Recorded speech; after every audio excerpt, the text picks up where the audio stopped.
کیا سیدنا حسن رضی اللہ عنہ کو معاویہ رضی اللہ عنہ نے زہر دے کر قتل کیا؟ معاذ اللہ، شہزادہ اہل بیت جنتی نوجوانوں کے سردار سیدنا و محبوبنا حسن بن علی رضی اللہ عنہما کی شہادت کے حوالے سے عموماً کتب تاریخ کے اندر یہ مستور ہے کہ آپ کو زہر دے کر شہید کیا گیا تھا۔ اس حوالے سے سند صحیح کے ساتھ کچھ روایات ملتی ہیں، لیکن یاد رکھیں قاتل کون تھا، کس نے زہر دیا تھا، اس حوالے سے کوئی صحیح سند کے ساتھ روایت منقول نہیں، بلکہ صحیح سند کے ساتھ مروی روایات میں یہی معلوم ہوتا ہے کہ آپ کے قاتل کے بارے میں کوئی پتہ نہیں ہے۔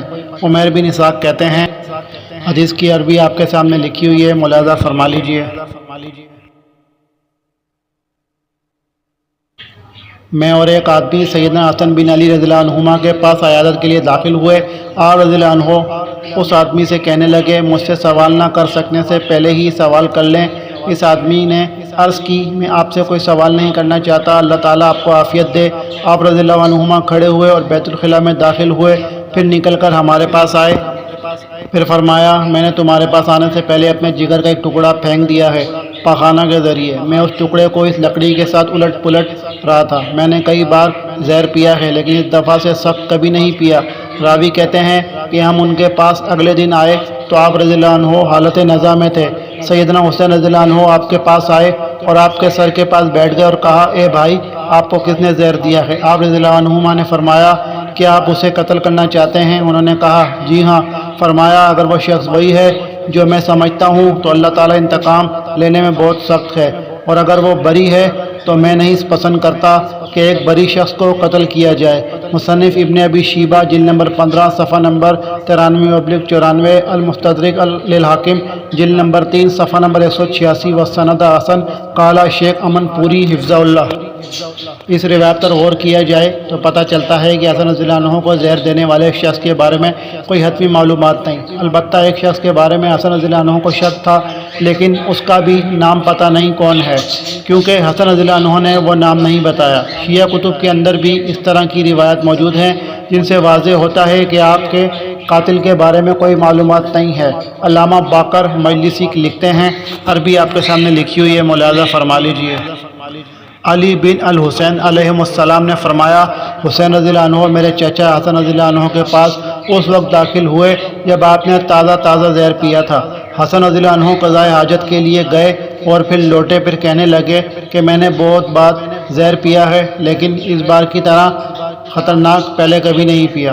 یقیناً میرے جگر کا ایک ٹکڑا گر چکا ہے اور میں نے اس کو دیکھا، اس کو میں الٹ پلٹ کر رہا تھا اپنے ہاتھ میں موجود لکڑی کے ساتھ۔ تو حسین علیہ السلام نے کہا، اے میرے بھائی، کس نے آپ کو پلایا ہے؟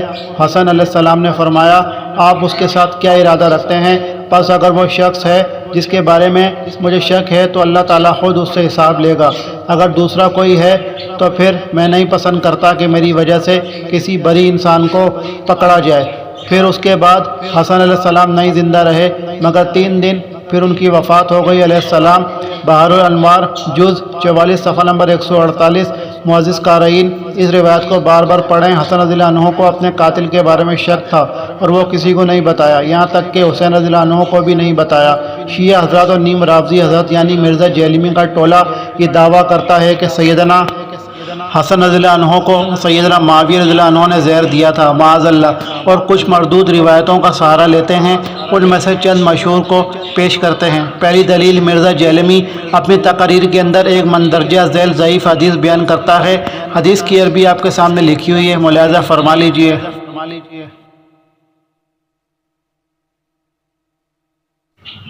ترجمہ مقدام بن مادی کرب، عمر بن اسود اور بنی اسد کے کنسرین کے رہنے والے ایک شخص معاویہ بن ابی سفیان رضی اللہ عنہما کے پاس آئے تو معاویہ رضی اللہ عنہ نے مقدام سے کہا، کیا آپ کو خبر ہے کہ حسن بن علی رضی اللہ عنہما کا انتقال ہو گیا؟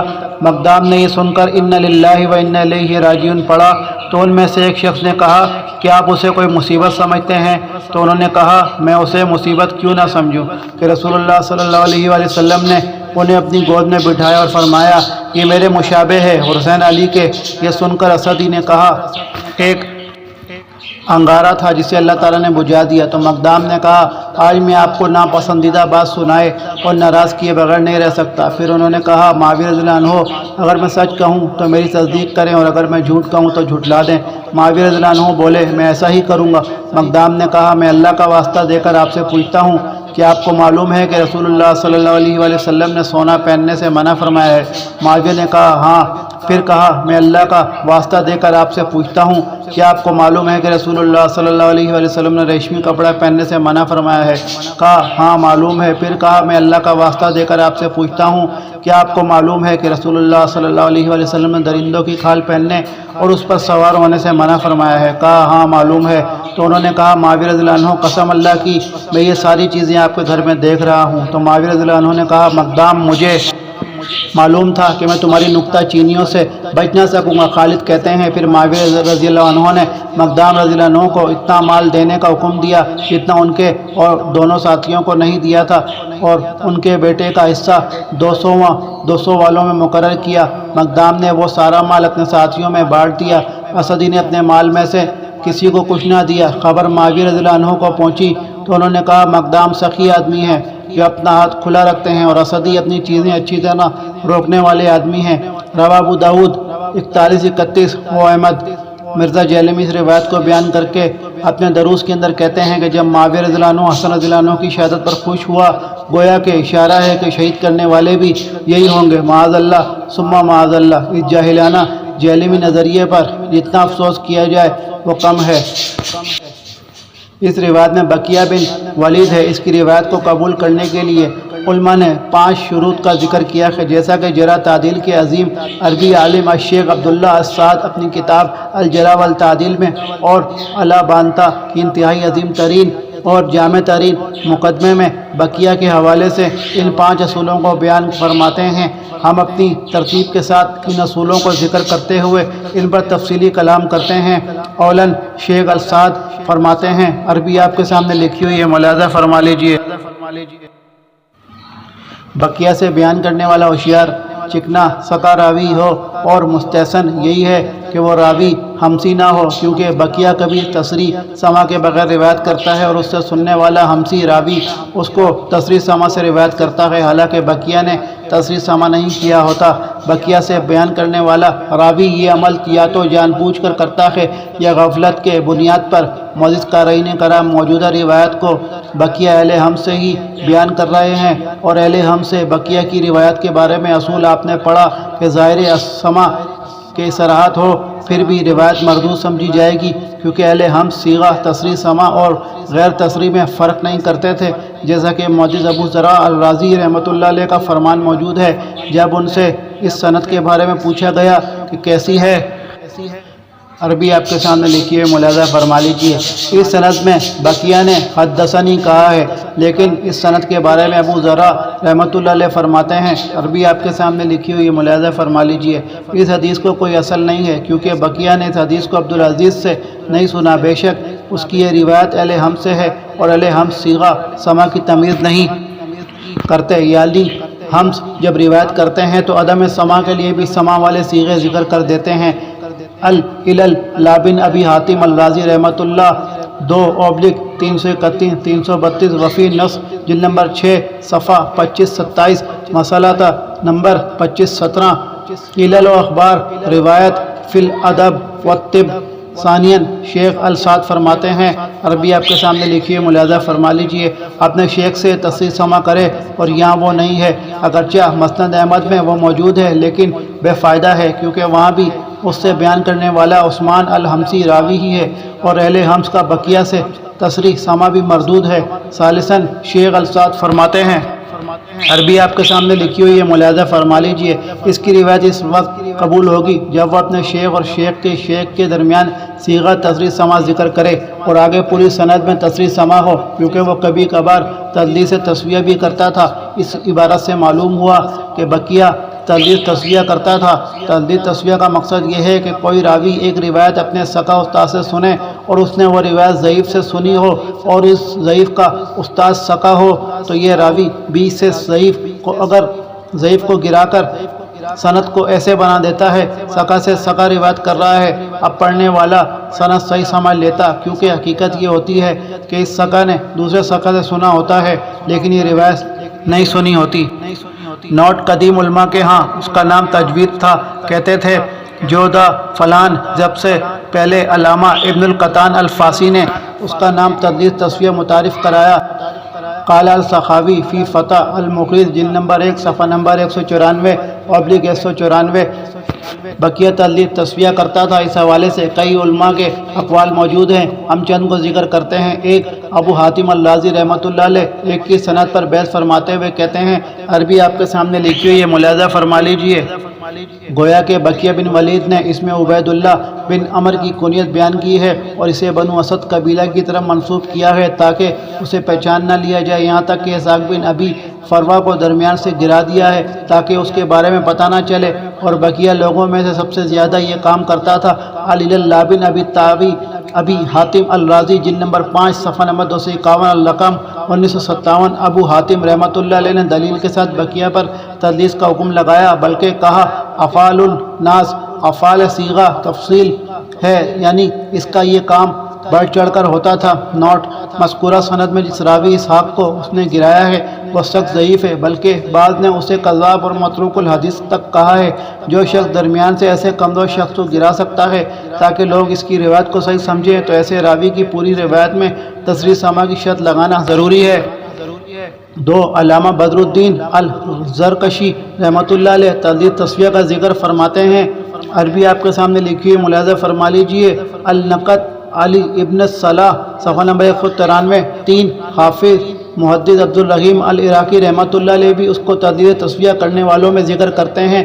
فتح المغیث شرح الفیہ العراقی صفحہ نمبر 98۔ 4، حافظ عمر بن المشہور بابن الملکن اس کو تدلیس تصفیہ کرنے والوں میں ذکر کرتے ہیں۔ المقنع فی علوم الحدیث النوع الثانی عشر معرفت التدلیس و حکم المدلس صفحہ نمبر 110۔ 5، حافظ ابن حجر الاسقلانی رحمۃ اللہ علیہ کے موقف، عربی آپ کے سامنے لکھی ہوئی، ملاحظہ فرما لیجئے۔ اگرچہ روایت بقیہ کے وہم سے سالم ہے لیکن اس میں اس کی تدلیس تصفیہ موجود ہے کیونکہ اس نے اپنے استاد سے عنعنہ سے روایت بیان کی ہے۔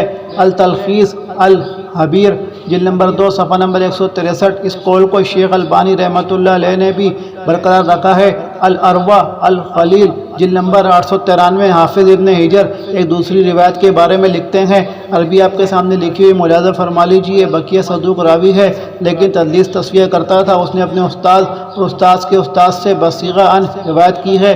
موافقت الخبر الخبر لابن حجر 1/276۔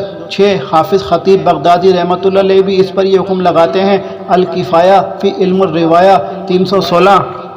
7، امام ابو احمد الحاکم محدث خراسان، یہ امام ابو عبداللہ الحاکم صاحب المستدرک کے استاد سکا امام ہیں، بقیہ کے بارے میں فرماتے ہیں، عربی آپ کے سامنے لکھی ہوئی ہے، ملاحظہ فرما لیجئے۔ جب وہ ان سکا راویوں سے روایتیں بیان کرے جو معروف ہیں صیغہ صراحت کے ساتھ تو سکا ہے، کیونکہ بعض اوقات وہ کچھ اہل علم مثلاً اوزائی، زبیدی اور عبید اللہ العمری سے موضوعات کے مشابہ وہ حدیث بیان کرتا ہے جو اس نے محمد بن عبد الرحمن اور یوسف بن الصفر وغیرہ ضعیف راویوں سے حاصل کی تھی، وہ انہیں درمیان سے گرا کر ان سے حدیثیں بیان کرتا ہے جن سے انہوں نے اسے حدیث سنائی تھی۔ تہذیب التہذیب جلد نمبر 1 صفحہ نمبر 477۔ 8، العلامہ الحافظ صلاح الدین ابو سعید العلائی، عربی آپ کے سامنے لکھی ہوئی ہے، ملاحظہ فرما لیجئے، یعنی بقیہ بن ولید ضعیف راویوں سے تدلیس تصفیہ کرنے میں مشہور ہے۔ جامع التحصیل للعلاتی صفحہ نمبر 105۔ بقیہ کی روایت کے مقبول ہونے کے لیے 2 اور بھی شرطیں شیخ السعد نے ذکر کی، جن کا خلاصہ یہ ہے کہ وہ معروف سکا راوی سے بیان کر رہا ہو اور شامی راویوں میں سے بہیر بن سعد اور محمد بن زیاد الشامی راویوں سے بیان کرتا ہو۔ خلاصہ کلام، بقیہ کی روایت کے قبول ہونے کے لیے مذکورہ 5 شرطوں میں سے کوئی ایک بھی مفقود ہوئی تو اس کی روایت کو مردود اور ضعیف سمجھا جائے گا، اور یہاں 3 شرطوں کا فقدان ہے، لہٰذا یہ روایت ضعیف ہے اور اس کی 3 علتیں ہیں۔ پہلی علت خود بقیہ مدلس ان سے بیان کر رہا ہے، اگرچہ مسند احمد میں اس کی روایت تصریح سما سے موجود ہے لیکن وہ بھی مردود سمجھی جائے گی کیونکہ ہمسی راوی سے ہے۔ دوسری علت بقیہ تدریس تصفیہ کرتا تھا، لہذا پوری سند میں تصریح سما ضروری ہے اور یہاں اس طرح نہیں ہے۔ تیسری علت اہل حفظ جب اس سے روایت کریں تو روایت مردود سمجھی جائے گی کیونکہ وہ صیغہ تصریح کی تمیز نہیں کرتے۔ نوٹ: اس روایت کو علامہ شعیب الارناؤط رحمۃ اللہ علیہ نے مسند احمد کی تحقیق میں ضعیف کہا ہے۔ معزز قارئین، جیسا کہ آپ نے دیکھا کہ یہ روایت سنداً ضعیف ہے تو جہلمی صاحب کا اعتراض اس کے لیے ذلت بن گیا۔ اسی طرح شیعہ کی طرف سے مندرجہ ذیل دلائل پیش کیے جاتے ہیں۔ روافض کی طرف سے اس حوالے پیش کردہ دلیل نمبر 2 عربی آپ کے سامنے لکھی ہوئی ہے، ملاحظہ فرما لیجئے۔ عبداللہ بن حسن بیان کرتے ہیں کہ سیدنا حسن بن علی رضی اللہ عنہ عورتوں سے بہت زیادہ نکاح کرتے تھے۔ عورتیں ان کے پاس بہت کم عرصہ رہتی تھیں۔ تقریباً سب عورتیں جن سے آپ شادی کرتے وہ آپ سے محبت کرتی تھیں۔ کہا جاتا ہے کہ ان کو زہر پلایا گیا لیکن وہ ٹھیک ہو گئے، پھر زہر پلایا گیا لیکن وہ پھر ٹھیک ہو گئے۔ جب آخری دفعہ تھی تو وہ اس میں فوت ہو گئے۔ جب ان کی وفات کا وقت حاضر ہوا تو طبیب نے ان کی طرف آتے ہوئے کہا، یہ ایسا آدمی ہے جس کی انتڑیاں زہر نے کاٹ ڈالی ہیں۔ حسین رضی اللہ عنہ نے کہا، اے ابو محمد، مجھے بتائیے کہ آپ کو زہر کس نے پلائی ہے؟ آپ رضی اللہ عنہ نے پوچھا، کیوں بھائی؟ حسین رضی اللہ عنہ نے کہا، اللہ کی قسم، میں اسے آپ کو دفن کرنے سے پہلے قتل کر دوں گا، یا اس پر قدرت نہ رکھ سکوں گا، یا وہ ایسی زمین میں ہوگا جہاں میرا داخل ہونا محال ہوگا، تو الگ مسئلہ ہے۔ اس پر حسن رضی اللہ عنہ نے فرمایا، اے میرے بھائی، دنیا فانی راتوں پر مشتمل ہے، اس شخص کو چھوڑ دو، میں اس کے ساتھ اللہ کے ہاں ملاقات کروں گا۔ یہ کہہ کر انہوں نے اس کا نام بتانے سے انکار کر دیا۔ میں نے بعض لوگوں سے سنا ہے کہ معاویہ رضی اللہ عنہ نے حسین رضی اللہ عنہ کے کسی خادم کو زہر پلانے پر ورغلایا تھا۔ تاریخ ابن عساکر جلد نمبر 13 صفحہ نمبر 282/283۔ یہ روایت سخت ضعیف ہے۔ اس میں مشہور قذاب راوی محمد بن عمر الواقدی موجود ہے۔ واقدی کے بارے میں چند علماء کے تبصرے ملاحظہ ہوں۔ قال البخاری عربی آپ کے سامنے لکھی ہوئی ہے، ملاحظہ فرما لیجیے۔ امام بخاری رحمۃ اللہ علیہ مالک اور محمد سے روایت کیا ہے، وہ اس کے بارے میں ثبوت کرتے ہیں۔ امام احمد اور ابن نمیر رحمہ اللہ نے اس کو متروک کہا ہے۔ تاریخ القوی جلد نمبر 1 صفحہ نمبر 179 عربی آپ کے سامنے لکھی ہوئی ہے، ملاحظہ فرما لیجیے۔ عبد الرحمن کہتے ہیں کہ میں نے اپنے والد سے محمد بن عمر واقدی کے بارے میں سوال کیا تو انہوں نے کہا کہ متروک الحدیث ہے۔ الجرح والتعدیل جلد نمبر 8 صفحہ نمبر 27۔ امام ابن القیسرانی رحمۃ اللہ علیہ نے کہا، اجمعوا علی ترکہ، اس کے متروک ہونے میں محدثین کا اجماع ہے۔ معرفت التذکرہ لابن القیسرانی صفحہ نمبر 163۔ امام نسائی رحمۃ اللہ علیہ نے کہا، عربی آپ کے سامنے لکھی ہوئی ہے، ملاحظہ فرما لیجیے۔ اللہ کے رسول صلی اللہ علیہ وآلہ وسلم پر حدیث گڑھنے والے مشہور و معروف جھوٹے راوی 4 ہیں۔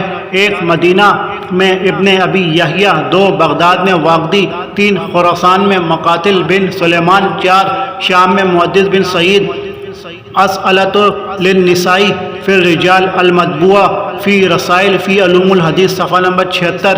اس کے علاوہ واقدی پر کئی علماء نے جرح کی۔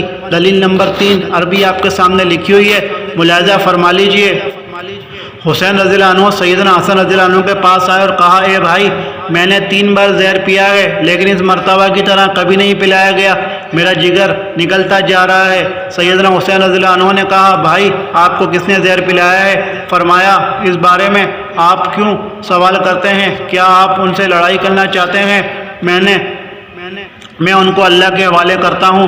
جب سیدنا حسن رضی اللہ عنہ فوت ہو گئے تو سیدنا معاویہ رضی اللہ عنہ کے پاس آپ کی موت کا پیغام پہنچا تو آپ کہنے لگے، افسوس ہے حسن رضی اللہ عنہ پر، انہوں نے روما کنویں کے پانی کے ساتھ شہد کا ایک جام پیا اور وقت زنگی کا پورا کر دیا۔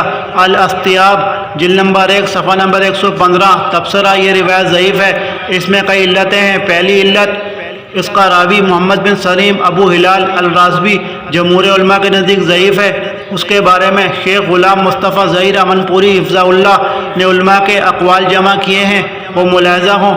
جارحین 1 امام احمد بن حنبل رحمۃ اللہ علیہ فرماتے ہیں، عربی آپ کے سامنے لکھی ہوئی ہے، ملاحظہ فرما لیجئے۔ اس کی حدیث بیان کی گئی ہے لیکن یہ قتادہ سے بیان کرنے میں سقا راویوں کی مخالفت کرتا ہے۔ قتادہ سے اس کی حدیثیں مسترب ہیں۔ الجرح والتعدیل لابن ابی حاتم جلد نمبر 7 صفحہ نمبر 273 2 امام یحییٰ بن معین رحمۃ اللہ علیہ سے پوچھا گیا کہ ابو ہلال رازبی کی قتادہ سے روایت کیسی ہیں؟ فرمایا اس میں ضعف ہے، یہ راوی کچھ اچھا ہے۔ الجرح والتعدیل جلد نمبر 7 صفحہ نمبر 274 وسند صحیح 3 امام ابن عدی رحمۃ اللہ علیہ فرماتے ہیں، عربی آپ کے سامنے لکھی ہوئی، یہ ملاحظہ فرما لیجئے، یہ ابو ہلال کی قتادہ انس حدیث ہیں، یہ سب کی سب یہ اکثر غیر محفوظ ہیں۔ الکامل لابن عدی جلد نمبر 6 صفحہ نمبر 214 وفی نسخہ جلد نمبر 6 صفحہ نمبر 220 ان تینوں ائمہ کرام کی جرح مفسر ہے۔ یہ روایت بھی ابو ہلال کی اس کی قتادہ سے ہے، لہذا ضعیف ہے۔ 4 امام ابن سعد رحمۃ اللہ علیہ فرماتے ہیں فیہ ضعف، اس میں کمزوری ہے۔ الطبقات الکبریٰ لابن سعد جلد نمبر 7 صفحہ نمبر 275 5 امام نسائی رحمۃ اللہ علیہ فرماتے ہیں لیسا بقوی، یہ کبھی راوی نہیں ہے۔ الضعفاء للنسائی 202 6 امام ابو ذرا الرازی رحمۃ اللہ علیہ فرماتے ہیں لین، کمزور راوی ہے۔ الجرح والتعدیل لابن ابن حاتم جلد نمبر 7 صفحہ نمبر 274 7 امام یزید بن زریع کہتے ہیں کہ یہ کچھ بھی نہیں۔ الجرح والتعدیل جلد نمبر 7 صفحہ نمبر 273 وسند صحیح نیز فرماتے ہیں عدالت عن ابی ہلال امدہ، میں جان بوجھ کر ابو ہلال سے دور ہٹا ہوں۔ الجرح والتعدیل جلد نمبر 7 صفحہ نمبر 273 وسند صحیح 8 امام یحییٰ بن سعید القطان اس سے روایت نہیں لیتے تھے۔ الجرح والتعدیل جلد نمبر 7 صفحہ نمبر 273 وسند صحیح 9 امام ابن حبان رحمۃ اللہ علیہ فرماتے ہیں، عربی آپ کے سامنے لکھی ہوئی، یہ ملاحظہ فرما لیجئے، ابو ہلال سچا شیخ تھا لیکن بغیر قصد کے بہت زیادہ غلطیاں اس سے سرزد ہوتی تھیں، یہاں تک کہ وہ انجانے میں مرسل روایت کو مرفوع بیان کرنے لگا۔ وہ اکثر اپنے حافظے سے بیان کرتا تھا، لہٰذا اس کے حافظے کی خرابی کی وجہ سے منکر روایات اس کی حدیث میں داخل ہو گئیں۔ المجروحین لابن حبان جلد نمبر 6 صفحہ نمبر 295 296 10 امام البزار رحمۃ اللہ علیہ فرماتے ہیں وہ تعلیم حدیثہ وَإِنْ كَانَ غَيْرَ حافظ، محدثین نے اس کی حدیثیں لی ہیں اگرچہ یہ حافظے والا نہیں تھا۔ مسند البزار 1796 11 امام ابن ابی حاتم الرازی رحمۃ اللہ علیہ فرماتے ہیں محلہ الصدق لم یکن بذاک المتین، اس کا مقام سچ والا ہے، زیادہ مضبوط راوی نہ تھا۔ الجرح والتعدیل لابن ابی حاتم جلد نمبر 7 صفحہ نمبر 274 12 امام بخاری رحمۃ اللہ علیہ نے اسے اپنی کتاب الضعفاء 482 483 324 میں ذکر کیا ہے۔ 13 امام عقیلی رحمۃ اللہ علیہ نے اسے اپنی کتاب الضعفاء الکبیر 4/74 میں ذکر کیا ہے۔ معدلین 1 امام دار قطنی رحمۃ اللہ علیہ نے سقا کہا ہے۔ سوالات الحاکم 468 یہ قول امام دار قطنی کے اپنے ہی قول کے معارض ہے، لہذا ساکت ہے۔ امام دار قطنی فرماتے ہیں کہ یہ ضعیف راوی ہے۔ العلل 4/40 بحوالہ موضوع اقوال دار قطنی امام ابو حاتم الرازی رحمۃ اللہ علیہ سے پوچھا گیا، عربی آپ کے سامنے لکھی ہوئی، ملاحظہ فرما لیجئے، سلام بن مسکین آپ کو زیادہ اچھے لگتے ہیں یا ابو ہلال؟ فرمایا ابو ہلال محدثین کے زیادہ قریب ہے۔ الجرح والتعدیل لابن ابی حاتم جلد نمبر 7 صفحہ نمبر 274 یہ جمہور کی جرح کے معارض و مخالف قول ناقابل قبول ہے۔ 3 امام ابو حاتم الرازی رحمۃ اللہ علیہ فرماتے ہیں، عربی آپ کے سامنے لکھی ہوئی، ملاحظہ فرما لیجئے، سلیمان بن حرب ابو ہلال الرازبی کے بارے میں اچھی رائے رکھتے تھے۔ الجرح والتعدیل جلد نمبر 7 صفحہ نمبر 274 وسند صحیح 4 امام یحییٰ بن معین رحمۃ اللہ علیہ فرماتے ہیں یہ صاحب کتاب نہ تھا، اس میں کوئی حج نہیں۔ الجرح والتعدیل جلد نمبر 7 صفحہ نمبر 274 وسند صحیح یہ قول خود امام صاحب کے اپنے قول کے معارض و مخالف ہے، لہٰذا یہ ناقابل التفات ہے۔ امام صاحب خود فرماتے ہیں، عربی آپ کے سامنے لکھی ہوئی ہے، ملاحظہ فرما لیجئے، اس کے پاس کوئی کتاب نہ تھی، اس کی حدیث ضعیف ہے۔ تاریخ ابن ابی خیثمہ 2205 5 امام ابو داود رحمۃ اللہ علیہ نے سقا کہا ہے۔ تہذیب الکمال جلد نمبر 16 صفحہ نمبر 319 یہ قول مردود ہے کیونکہ اس کے راوی ابو عبید العاجری کے حالات نہیں مل سکے۔ 6 امام عبد الرحمن بن مہدی اس سے روایت لیتے تھے اور وہ غالباً سقا سے روایت بیان کرتے تھے۔ 7 8 9 امام ابن خزیمہ 2044 امام ابو عوانہ 4013 امام حاکم 4/333 نے اس کی حدیث کی تصحیح کر کے اس کو ثقہ قرار دیا ہے۔ ثابت ہوا کہ ابو ہلال غازی البصری جمہور کے نزدیک ضعیف ہے، خصوصاً جب یہ قتادہ سے بیان کرے تو ضعیف ہوتا ہے، لہٰذا حافظ الہی رحمۃ اللہ علیہ کا یہ کہنا جمہور نے اس کی توثیق کی ہے۔ فیض القدیر للمناوی 6/381 صحیح نہیں۔ باقی متاخرین مثلاً حافظ ذہبی رحمۃ اللہ علیہ العبر جلد نمبر 1 صفحہ نمبر 77، حافظ ابن حجر رحمۃ اللہ علیہ التلخیص جلد نمبر 3 صفحہ نمبر 85، حافظ حزمی رحمۃ اللہ علیہ مجمع الزوائد جلد نمبر 5 صفحہ نمبر 197، بوسیری مصباح الزجاجہ 1518، علامہ قرطبی الذکرہ 383 وغیرہ کا اسے ثقہ قرار دینا متقدمین کے مقابلے میں قابل قبول نہیں۔ انتہی کلام الشیخ حفظہ اللہ۔ دوسری علت اس کی سند میں قتادہ بن دعامہ مدلس اور قال سے بیان کر رہے ہیں جس میں تصریح سما نہیں، لہذا روایت مردود ہے۔ عربی آپ کے سامنے لکھی ہوئی ہے، ملاحظہ فرما لیجئے۔ شعبہ رحمۃ اللہ علیہ فرماتے ہیں قتادہ رحمۃ اللہ علیہ جب قال کہیں تو اس روایت کو انہوں نے نہیں سنا ہوتا۔ السیر جلد نمبر 5 صفحہ نمبر 275۔ اسی طرح قتادہ کا حسنین کریمین رضی اللہ عنہما سے سما ثابت نہیں، لہذا یہ روایت منقطع اور مردود ہے۔ معزز قارئین، اس موضوع پر شیعہ کی طرف سے پیش کردہ تمام روایات من گڑت ہیں۔ اس حوالے سے علماء کے چند اقوال ملاحظہ ہوں۔ علامہ ابن خلدون رحمۃ اللہ علیہ فرماتے ہیں، حدیث کی عربی آپ کے سامنے لکھی ہوئی ہے، ملاحظہ فرما لیجئے۔ جو بات منقول ہے کہ حضرت معاویہ رضی اللہ عنہ نے ان کو زہر دیا تھا، ان کی بیوی جادہ بنت اشاش کے ذریعے، یہ شیعہ کی بنائی ہوئی حدیث میں سے ہے۔ معاویہ رضی اللہ عنہ کو اللہ تعالیٰ پناہ دے اس کام سے۔ تاریخ ابن خلدون جلد نمبر 2 صفحہ نمبر 649، شیخ الاسلام ابن تیمیہ رحمۃ اللہ علیہ کا فرمان، عربی آپ کے سامنے لکھی ہوئی ہے، ملاحظہ فرما لیجئے۔ جو معترض نے بات کی کہ معاویہ رضی اللہ عنہ نے حسن رضی اللہ عنہ کو زہر دیا، اس چیز کو بعض لوگوں نے ذکر کیا ہے، حالانکہ اس سلسلے میں کوئی شرعی گواہی موجود نہیں اور نہ ہی معتبر اقرار موجود ہے، نہ ہی اس طرح کی روایت منقول ہے جس پر اعتبار کیا جائے، اور یہ ان معاملات میں سے ہے جن کے بارے میں علم ناممکن ہے، تو اس کے بارے میں بولنا بھی بغیر علم کے بولنا ہی ہے۔ اور یقیناً ہم نے اپنے زمانے میں ایسے بادشاہوں وغیرہ کو دیکھا ہوگا جن کے بارے میں کہا جاتا تھا اس کو زہر دیا گیا ہے اور زہر پی کر مرا ہے، اور لوگ اس کے بارے میں اختلاف کرتے ہیں، یہاں تک کہ وہاں کے لوگ بھی جس جگہ میں وہ بادشاہ مرا ہے اور اس قلعے کے لوگ بھی جہاں پر مرا ہے، پھر آپ دیکھیں گے کہ ان میں سے ہر ایک دوسرے کے برخلاف بولتا ہے، اور یہ کہتا ہے کہ اس کو فلاں نے زہر دیا ہے، اور دوسرا کہتا ہے اس کو دوسرے نے زہر دیا ہے، کیونکہ معاملہ یوں ہوا تھا، اور یہ واقعہ تو آپ کے زمانے کا ہے، اور وہی لوگ آپ کو خبر دیتے ہیں جو اس بادشاہ کے قلعے میں موجود ہوتے ہیں۔ منہاج السنہ جلد نمبر 4 صفحہ نمبر 469۔ علامہ ابو بکر بن العربی رحمۃ اللہ علیہ فرماتے ہیں، عربی آپ کے سامنے لکھی ہوئی ہے، ملاحظہ فرما لیجئے۔ اگر کہا جائے کہ معاویہ رضی اللہ عنہ نے حسن رضی اللہ عنہ کو زہر دینے کی سازش کی تھی، ہم کہیں گے یہ معاملہ دو وجہ سے ناممکن ہے۔ اولاً معاویہ رضی اللہ عنہ کو حسن رضی اللہ عنہ سے کوئی خطرہ نہیں تھا، کیونکہ حسن رضی اللہ عنہ نے تو خلافت کا معاملہ ان کے حوالے کر دیا تھا۔ ثانیاً یہ غیب کی خبر ہے جس کو صرف اللہ تعالیٰ ہی جانتا ہے، بس اس معاملے کو آپ کیسے فٹ کر سکتے ہیں اللہ تعالیٰ کی مخلوق میں سے کسی ایک بندے پر بغیر کسی دلیل کے؟ اور یہ معاملہ اس زمانے میں ہوا تھا جو ہم سے بہت زیادہ دور ہے، جس زمانے کے ہر ناقابل کی خبر پر ہم اعتماد نہیں کر سکتے، کیونکہ ان کے سامنے وہ قومیں بھی تھیں جو خواہش پرست تھیں اور ان کے حالات فتنہ و عصبیت والے تھے۔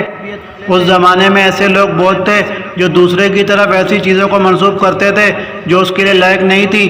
تو یاد رکھیں ایسے زمانے کی صرف اس بات کو قبول کیا جائے گا جو خالص ترین ہو اور جس کو پختہ عادل انسان سے سنا گیا ہو۔ العواصم من القواسم جلد نمبر 213 214۔ امام ذہبی رحمۃ اللہ علیہ فرماتے ہیں، عربی آپ کے سامنے لکھی ہوئی ہے، ملاحظہ فرما لیجئے۔ ایک جماعت نے کہا کہ حسن رضی اللہ عنہ کی وفات معاویہ رضی اللہ عنہ کی طرف سے ان کی بیوی کی طرف تدبیر کرنے کی وجہ سے ہوئی، اور معاویہ رضی اللہ عنہ نے اس کام کے لیے مال خرچ کیا۔ اس عورت کی سوکھنے بھی تھی۔ تاریخ الاسلام جلد نمبر 4 صفحہ نمبر 40۔ امام ذہبی فرماتے ہیں یہ چیز صحیح طور پر ثابت نہیں۔ کون شخص ہے جس کو اس کام کا پتہ چلا؟ معزز احباب، کسی بھی صحیح سند کے ساتھ روایت میں مذکور نہیں کہ معاویہ رضی اللہ عنہ نے حسن رضی اللہ عنہ کو زہر دیا تھا، زہر دینے کا حکم دیا تھا یا وفات کی خبر سن کر خوش ہوئے تھے۔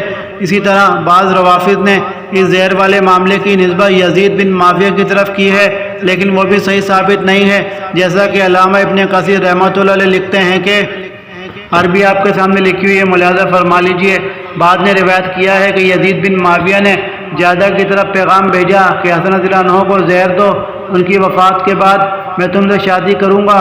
تو اس نے یہ کام کیا۔ جب حسن رضی اللہ عنہ کی وفات ہو گئی تو اس عورت نے یزید کی طرف پیغام بھیجا۔ یزید نے کہا یقیناً اللہ کی قسم ہم نے تجھے حسن رضی اللہ عنہ کے لیے پسند نہیں کیا، تو اپنے لیے کیسے پسند کریں گے؟ البدایہ والنہایہ جلد نمبر 11 صفحہ نمبر 208۔ ابن کثیر رحمۃ اللہ علیہ فرماتے ہیں میرے نزدیک یہ بات صحیح طور پر ثابت نہیں ہے، جبکہ یزید کے والد معاویہ رضی اللہ عنہ کے لیے تو بالاولیٰ ثابت نہیں ہے۔ نوٹ: شیعہ خود اقرار کرتے ہیں کہ ہمارے ائمہ عالم الغیب ہیں اور وہ جانتے ہیں کہ ان کی وفات کب ہوگی اور ان کی وفات اپنی پسند سے ہوتی ہے۔ قلینی صاحب لکھتے ہیں، عربی آپ کے سامنے لکھی ہے، ملاحظہ فرما لیجئے، ائمہ جانتے ہیں کب مریں گے اور وہ اپنی پسند سے ہی مرتے ہیں۔ اصول الکافی للقلینی جلد نمبر 1 صفحہ نمبر 258۔ وضاحت: حسن رضی اللہ عنہ جب عالم الغیب تھے تو انہوں نے شہر والا مشروب کیوں پیا؟ اس کے دو ہی جوابات ہو سکتے ہیں، یا تو وہ عالم الغیب نہیں تھے یا وہ عالم الغیب تھے لیکن جان بوجھ کر زہر والا مشروب پیا۔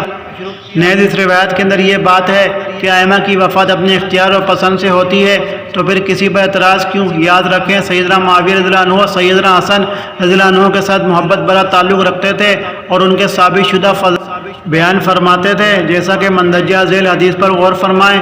حدیث کی عربی آپ کے سامنے لکھی ہوئی ہے، ملاحظہ فرما لیجئے۔ معاویہ رضی اللہ عنہ کہتے ہیں کہ میں نے رسول اللہ صلی اللہ علیہ وآلہ وسلم کو دیکھا، آپ نے حسن رضی اللہ عنہ کی زبان کو یا ہونٹوں کو بوسہ دے رہے تھے۔ حضرت معاویہ رضی اللہ عنہ فرماتے تھے اللہ تعالیٰ ایسی زبان یا ہونٹوں کو کیسے عذاب کرے گا جن کو رسول اللہ صلی اللہ علیہ وآلہ وسلم نے محبت میں چوما ہو۔ رواہ احمد 16848 بسند صحیح۔